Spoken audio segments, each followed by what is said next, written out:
Hello everyone, welcome back to another video and a new plant in my collection, which is this Ming Aralia that you can see here. And the main goal for this one is over the next couple of years turning it into a bonsai. So right now I just bought it in a garden center in a normal clay pot, or in this case actually I think it is a cement pot.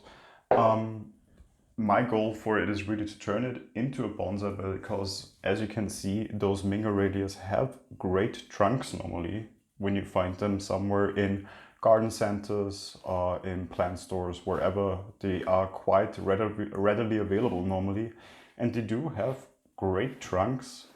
This one, I would say, is almost predestined for some sort of clump style that you can turn this Ming Aralia into, and that definitely will be the goal over the next years.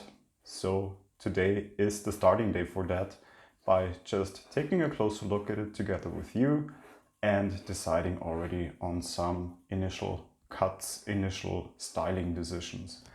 Ming Aralia itself can be a bit finicky of what I heard until now. They do normally come from, I think, tropical areas, so a lot of humidity normally needed for those ones. In winter, of course, keep it inside if you live in temperate climate. So for me, it's more of an indoor plant, definitely. If you live in more tropical, subtropical climates, of course, you can also keep it outside. For me, it will be an indoor plant. The growth is very vertical, so it's very up. It's not really spreading into the width. That is something you have to keep in mind also when pruning it back. What I have read about it until now, because this is my first Ming Aralia, is when pruning, it does make sense to take out inner branches to encourage it to grow a bit outside, to spread a bit more and give it more of a tree-like look. The only thing actually I want to do today is take off some of those suckers that appear down here out of the trunk to already give it a bit more of a tree-like look. So let's do this right now. I will not repot it at the moment because they do react quite harshly when moving. So as I just basically brought it into my house, I do not want to stress it additionally with also repotting it. So this will be all I'm doing for it today. Not too many big structural prunes also at this stage, because I do not want to stress this plant simply right away after bringing it into my home. Here on this side, actually, I'm not too happy with what has been done until now with this tree. It seems like it was cut back quite harshly here. One of those cuts was sealed, this one here. Here it wasn't sealed. I also already, when I looked at it, when I bought it, saw it that up here, in here, there's one big cut that was sealed that seemed to have healed quite nicely, because you have a lot of new branching then appearing from where it was sealed. I do not have any sealing paste in my house right now, so I also don't want to cut too many things like this big one here. Cuts like this I will not do today, definitely, because it seems it definitely would make sense with this plant to seal bigger cuts.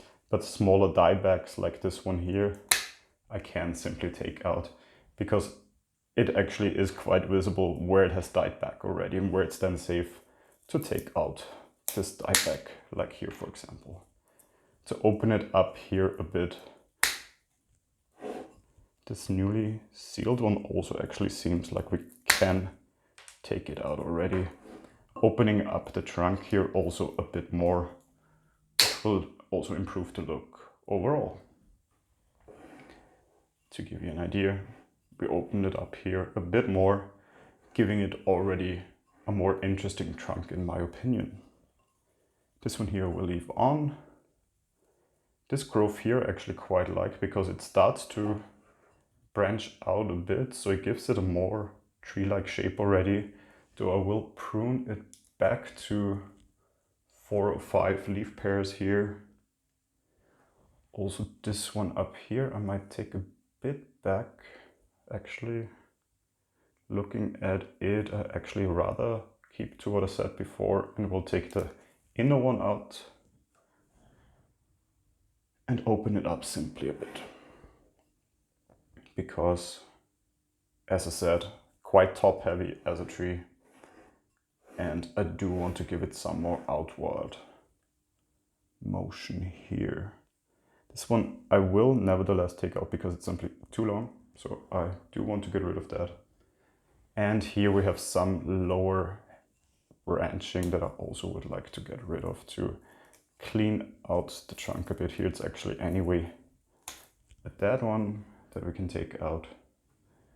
And also in here, suckers on the trunk that I will take out right away. This one here I think we can actually completely cut out, as well as this one. Oh, it came off actually, so that one died back already anyway. So definitely already a bit cleaner from down here. Definitely a bit wider open already. This one here actually we can take out because we have this nice branch on top here that we will keep on. And others than that, at the moment I think I wouldn't do too much. Let me give you a nicer overview again of all the different sides of the tree. So I really do enjoy the foliage on this tree because it already gives it sort of a tree-like look. So definitely it is suitable for bonsai. You do see them often turn into bonsai, and I'm really looking forward to working more on it. What is my short-term plan now for it is to let it recover, let heal over the cuts that we did today, and just let it grow more vigorously over the next months. So really, probably this growth season I won't work too much on it any longer. Of course, still depending on what growth I will see within the next weeks. But I do think I just let it settle in its new pot, or in the pot it came in, but in its new environment, and then in next growth season really start working on it. But until then, I think we already made some interesting choices, especially lower in the trunk, to open it up a bit more. Something like this I would rather clean out than later on, because this seems to be a very fresh cut. So I do not want to be too harsh on it right now. I don't want to risk infections in like 2 bold cuts at the moment.